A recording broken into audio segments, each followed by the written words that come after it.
자, 여러분, 오늘은 확통 100점을 받기 위한 팁들을 정리를 해 보도록 할게요. 제가 확통을 고등학교 때 잘 못했는데, 진짜 노력을 많이 했어요, 진짜. 근데 노력을 하면서 느낀 게 뭐냐면은, 그냥 많이 한다고 되는 게 아니라, 좀 잘 많이 해야 되거든요, 잘.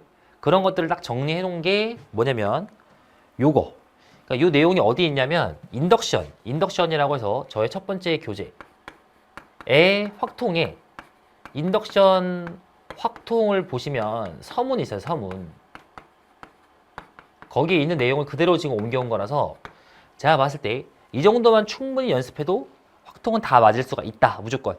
이 정도로 요약할 수 있다는 거니까 제가 이거 하나씩 설명을 좀 해드릴게요. 하나씩. 제일 처음에 자신의 풀이가 왜 틀렸는지 반드시 알고 넘어가세요. 여러분, 확통의 가장 큰 특징이 뭐냐면은 여러분이 답을 내고 틀리잖아요. 그러니까 뭐 수투나 수원의 어려운 문제는 답도 못 내고 틀리는데 확통은 자기만의 이상한 논리로 오답이 나와요. 그러니까 답이 나오는데 오답인 거죠. 근데 이제 여러분께서 좀 공부를 얕게 하면 자신의 풀이가 있고 선생님의 풀이가 있으면 그냥 선생님의 좋은 풀이를 그냥 복습하면서 외워요. 이렇게 외워. 뭐 이게 나쁜 행동은 아니지만 자기처럼 풀면 왜 안 되는지를 알고 넘어가야 됩니다, 여러분. 여러분이 실전에서 딱 풀게 될 풀이가 여러분의 풀이인 거예요. 그게 여러분의 본능인 거예요. 여러분의 본능. 여러분이 딱 어떤 문제를 보고서 내가 본능적으로 이렇게 딱 풀고 싶다는 느낌이 드는 그게 있거든요. 그렇게 분명히 풀게 될 거기 때문에 그렇게 풀면 어디서 오류가 있는지를 알고 넘어가셔야 성장이 있는 겁니다. 자, 두 번째, 노가다로 하는 것과 그 다음에 일반화로 푸는 것을 왜 둘 다 연습하라고 하냐면 이게 수능에 어떤 문제는 일반화가 주제인 게 있고 어떤 문제는 노가다가 주제인 게 있는 거예요. 일반화라는 말이 조금 어려우면 이렇게 생각하시면 돼요. 일반화라는 건 그냥 큰 수에도 적용 가능. 자, 일반화라는 건 이런 걸 얘기하는 거예요. 자, 이거는 제가 이번에 관해서 제가 예시 하나만 들어볼게요. 예시. 이런 게 있죠. 이렇게 x 더하기 y 더하기 z라는 게 만약에 5보다 작은데 근데 이제 이 x, y, z들은 다 0 이상의 정수다. 뭐 이런 문제가 있다고 해봅시다. 그때 이 순서상을 세어보세요 라는 문제가 있다면 여러분이 아마 한 확통 선택자의 90%는 다 이렇게 풀 거예요. 그러면은 x 더하기 y 더하기 z라는 값이 0부터 어디까지? 4인 경우까지 내가 세면 되겠구나. 그럼 중복조합이니까 결국에 3h0 더하고 3h1부터 3h2 한 다음에 쭉 가가지고 3h3, 4까지 이렇게 더하면 되는구나 인 거고 제가 하나하나 구한 거니까 하나하나 이런 거 우리가 노가다라고 하는 거예요. 노가다. 이거 노가다. 근데 지금 이 풀이가 잘못된 거 아니에요, 여러분. 왜냐면 노가다가 할만하면 그 노가다는 나쁘지 않은 노가다예요. 할만하면. 근데 일반화란 무엇이냐? 방금 제가 말했지만 일반화라는 건 큰 수에도 적용이 가능하다는 거니까 얘가 만약에 5가 아니라 500이었어. 500. 500 너무 큰가? 50으로 합시다. 50. 자, 50이었다고 합시다. 50. 그러면 이게 지금 4가 아니라 내가 49까지 해야 되는데 너무 많잖아요. 이런 짓을 어떻게 50번 계산해요? 0보다 49면 50인데 어떻게 이거 50번 합니까? 이런 경우는 즉 50이었으면은 노가다가 출제 의도가 아니었겠죠. 이런 경우는 일반화가 출제 의도겠죠. 그럼 어떻게 해야 되냐면 얘 같은 경우는 3H형은 둘이 다 하면 3이니까 2C0인데 2C2라고 사용할 수 있고 얘 같은 경우는 4, 3이니까 3C2, 4C2 이런 식으로 쭉 가는 거라서 맨 마지막에는 49인 경우는 한번 써볼게요. 요거를 쭉 가가지고 만약에 3H 49였다. 그러면 둘이 더하면 이제 50이니까 51C2 가 될 거고 제가 노란색으로 쓴 것들을 다 더해주면은 이게 하키스틱이라는 게 있어요. 이거 교과서에 있는 내용입니다, 여러분. 하키스틱 공식을 적용을 해서 52C3이라고 볼 수 있겠죠. 그쵸? 이렇게 한 방에 풀 수 있다라는 거. 아니면 아예 다른 관점도 있긴 하겠죠. 참고로 얘가 노가다고 노란색으로 쓴 게 일반화인데 이런 것들 내가 평소에 고민해가면서 문제를 풀어야 하는데 우리 확통을 못하는 확통이들은 그냥 다 노가다야, 다. 일반화는 생각도 전혀 못하고 이것밖에 못하는 친구들 너무 많아요. 그리고서 확통은 노가다로 다 풀린다? 절대 노가다로 다 안 돼요, 여러분. 이런 것도 할 줄 아셔야 합니다. 참고로 이 문제는 조금 더 좋은 스킬이 있죠. 제가 인덕션에도 설명했던 건데 여기다가 이제 쓰레기통이라고 해서 K라는 걸 더하면 되겠죠. 즉 X 더하기 Y 더하기 Z가 있는데 거기 어떤 K를 딱 더해주면은 한 50이 완성되는 이런 K를 잡아주면 얘는 1 이상이고 다 0 이상이니까 4H 49 이렇게 한 방에 풀 수 있긴 합니다, 여러분. 자, 넘어갈게요. 이거는 자, 세 번째 곱은 이후의 상황이 균등할 때만 할 수 있습니다. 요 균등할 때 곱을 할 수가 있다. 이거 진짜 많이 틀리죠. 이거는 수학을 잘하는 사람도 실수를 많이 해요. 제가 이 3번에 관한 예시를 들 게 뭐냐면 딱 좋은 예시가 있는데 이렇게 어떤 4개의 구역이 있어요. 원수녀는 아니에요, 지금. 자, 4구역이 있는데 여기다가 제가 4가지 색을 칠하는 거예요. 4가지 색. 당연히 이 한 구역에는 한 가지 색만 칠할 건데 이웃은 다르게. 자, 유명한 문제입니다, 여러분. 4가지 색을 칠할 건데 이웃은 다르게 칠하는 경우의 수는 몇 가지냐. 자, 이런 문제가 있다고 하면 어떻게 많이 틀리냐면 이 4가지 색을 편의상 뭐 A, B, C, D라고 내가 가정을 하면 처음에 내가 여기다가 A를 칠한다라고 생각을 하고서 경우의 수가 4가지가 있겠죠. 그쵸? 그 다음에 여기는 B를 칠한다 가정하고 여기 피했으니까 3가지.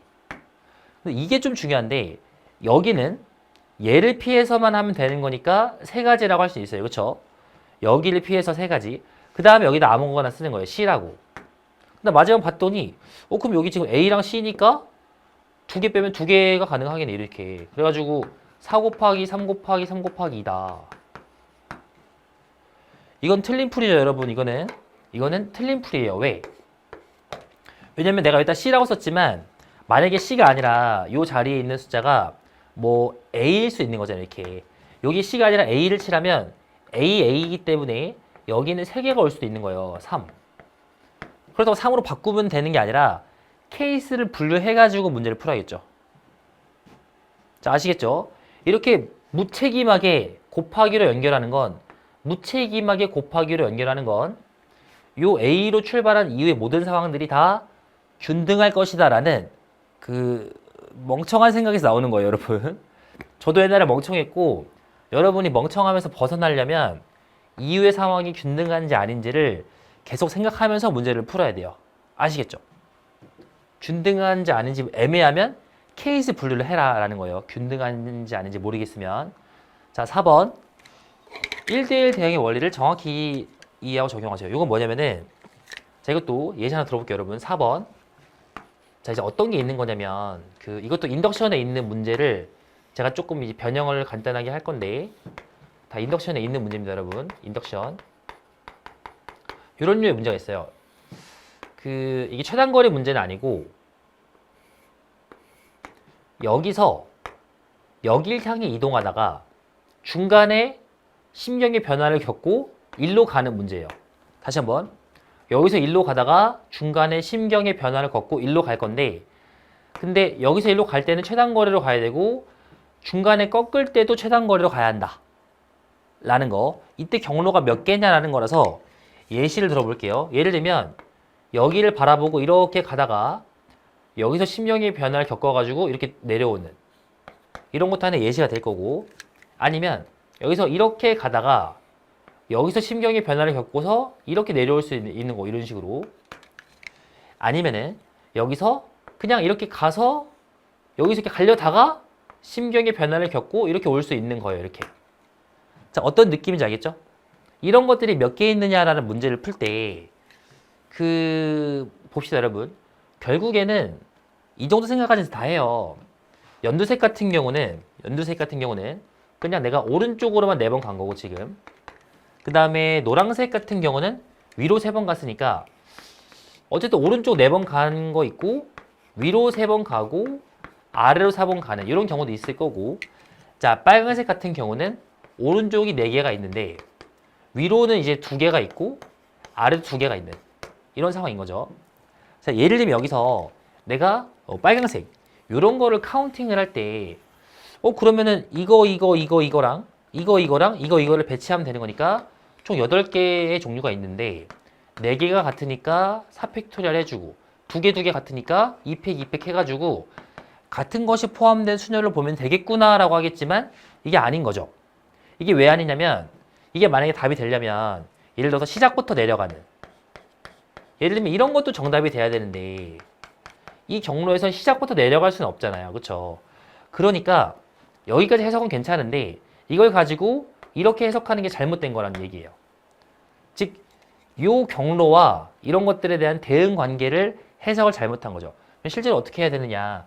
이 문제는 잘 보시면 이 세로 성분만 내가 봤을 때 올라간 정도랑 내려간 정도에 대해서 항상 내려가는 것들은 올라가는 것 다음에 나와야 되니까 이 4개를 같은 걸로 취급하면 됩니다, 여러분.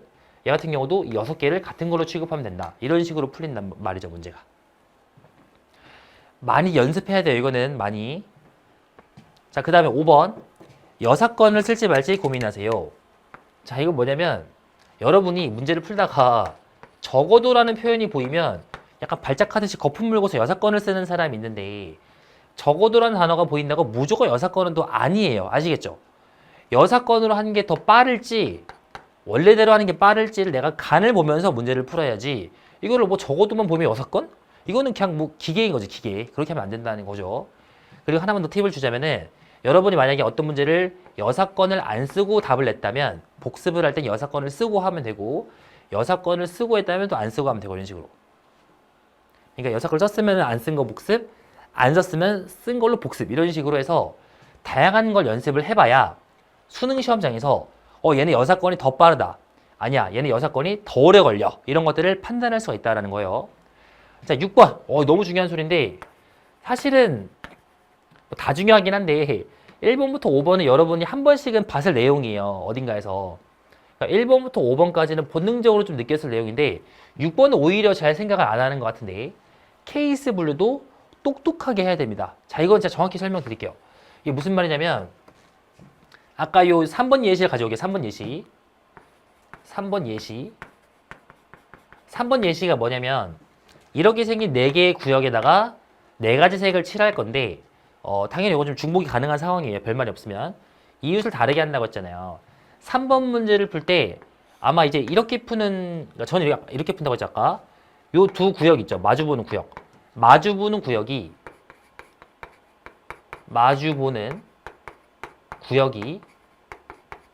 같은 색을 칠할 것이냐, 다른 색을 칠할 것이냐. 이 마주보는 요 구역이 둘 다 똑같은 경우랑 아닌 경우로 케이스 분류를 해가지고 푸는 케이스 분류 풀이가 있고 아니면 이 문제 풀려고 하면 분명히 이렇게 푸는 사람이 있어요. 뭐냐면 4가지 색이 모두 사용될 필요 없으니까 사용되는 색이 4개인가 3개인가 2개인가 이런 식으로. 즉 실제로 사용되는 색이 4개냐 3개냐 2개냐로 하는 거죠. 예를 들면 4개 같은 경우는 4팩토리얼일 거고 그다음 2개 같은 경우는 뭐 AB 이런 식으로 쓴다라는 건데 제가 이거 풀려보면은 이렇게 많이 풀더라고요. 이런 식으로. 자, 풀이가 갈린 거예요, 지금. 개인적으로는 이 문제의 사이즈가 커져가지고 이게 4칸이 아니라 막 더 많은 칸이 생기고 하면 이런 것보다는 이게 더 실용적이다라고 저는 생각을 하는데 생각하는 게 아니라 그런 경우가 더 많아요. 근데 왜 생각이라고 얘기했냐면 이 문제마다 다르기 때문에. 아시겠죠? 근데 대체로는 얘보다 얘가 조금 더 잘 풀립니다, 여러분. 이런 류의 문제 다. 어쨌든. 근데 여러분께서 이렇게 갔다면 선생님의 풀이를 보면서 이렇게도 할 수 있구나를 깨닫는 거고 중요한 거, 수능 시험장에서 무지성 캐분이 아니라 내가 이런 길로 캐분을 하는 게 빠를지 이런 길로 캐분을 하는 게 빠를지를 내가 고민을 하고 들어가야 돼요. 이거는 겪어보신 분이 많이 있을 거예요. 내가 푼 캐분과 답지가 푼 캐분이 아예 좀 다를 때 시작부터 다를 때 내가 그러니까 이걸 근데 어려운 게 뭐냐면 가장 좋은 풀이로 가기 어려워요. 그러니까 이 문제 제가 얘가 더 낫다고 했지만 여러분께서 이걸 판단하는 게 생각보다 되게 어려워요. 이거는. 왜냐면은 그 문제가 어떻게 풀이가 흘러갈지를 알기가 어렵기 때문에 미래를 보기 어렵기 때문에 그렇죠? 그래서 연습을 많이 해야 된다라는 거. 자, 마지막 근성 가지세요. 이거는 진짜 제가 강조하는 게 작년에도 2024년에 그 확통 모의고사를 보면 정말 꾸준하게 거짓말처럼 28, 29, 32 세 문제를 꾸준히 틀리는 친구가 있었어요. 요즘 기조에서는 요 세 개는 이렇게 어렵지 않거든요. 옛날에 좀 어려웠지만. 그런데도 요 세 개를 틀린다는 건 그냥 4점짜리를 풀 그 능력이 아예 없다라는 건데. 그러니까 확통을 못한다는 거죠, 쉽게 말하면. 못한다고 해서 미안한데. 그래서 제가 이 친구를 어떻게 했냐면은 그 수업이 끝나고 1시간 동안 남겨가지고 이런 한 문제에 대해서 네가 모르는 지식은 없으니까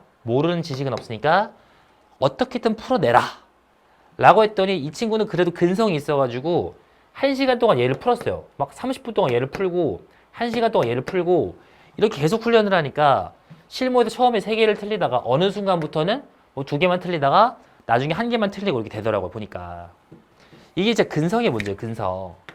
여러분이 그 요즘에 수능 확통은 그러니까 내신이나 뭐 경시대회 이런 거 말고 수능 확통은 이거는 이제 근성이 있으면 잘 볼 수가 있어요. 요즘에.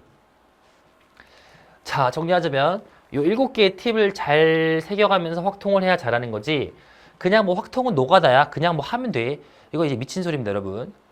요걸 지켜가면서 열심히 해서 올해 이제 남은 6월 평가원, 9월 평가원, 수능까지 확통을 잘 볼 수 있기를 바라겠고, 그 제 교재에 그 디덕션이라는 책이 있어요. 인덕션, 디덕션. 다 확통이 굉장히 어려우면서 잘 짜여졌기 때문에 여러분에게 많은 도움을 드리고자 열심히 촬영하고 있으니까 요걸 풀어보시면 상당히 도움이 되실 거예요. 그러니까 모래주머니 효과를 느낄 수가 있어요. 얘가 좀 어렵기 때문에 얘를 풀다가 모의고사 풀면 되게 쉬울 거예요. 자, 이 정도로 해서 마무리하겠습니다. 네, 열심히 하십시오, 여러분.